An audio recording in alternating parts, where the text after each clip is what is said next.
রে বল্টু, তুই না একটা রুগীর রক্ত দিতে গেছিলি, তা ওই রুগীর কি অবস্থা? আরে কইস না, আমার শরীরের যে অবস্থা, এক ব্যাগ রক্ত দেওয়ার পর আমি অজ্ঞান হয়ে গেছিলাম। তারপর উল্টা ডাক্তার আমারে 4 ব্যাগ রক্ত দিয়ে আমার জ্ঞান ফিরাইছে। কি রে দোস্ত, তোর জুতাগুলোর মধ্যে এত সেলাই করা কেন? আরে বলিস না, জুতাগুলো বারবার ছিঁড়ে যায়, তাই এতগুলো সেলাই। চিন্তা করতেছি আর 2-1 বার সেলাই করার পর টিকলে টিকবো, না টিকলে ফেলে দিব, কারণ আমি এত কিপটা না।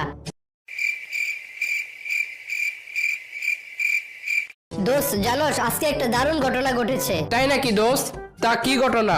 আজকে পার্কে ঘুরতে গেছিলাম, পার্কে গিয়ে দেখি অনেকগুলো ছেলে মেয়ে একসাথে প্রেম করতেছে। এইসব দেখে আমি কানের কাছে ফোন নিয়ে জোরে জোরে চিল্লায় বললাম, ভাই তাড়াতাড়ি চলে আয়, তোর গার্লফ্রেন্ড একটা ছেলের সাথে পার্কে আসছে। তারপর কি হয়েছে? তারপর বেশিরভাগ মেয়ে কিছুক্ষণের মধ্যে পার্ক ছেড়ে চলে গেছে। বল্টু এখন মানবতার ফেরিওয়ালা।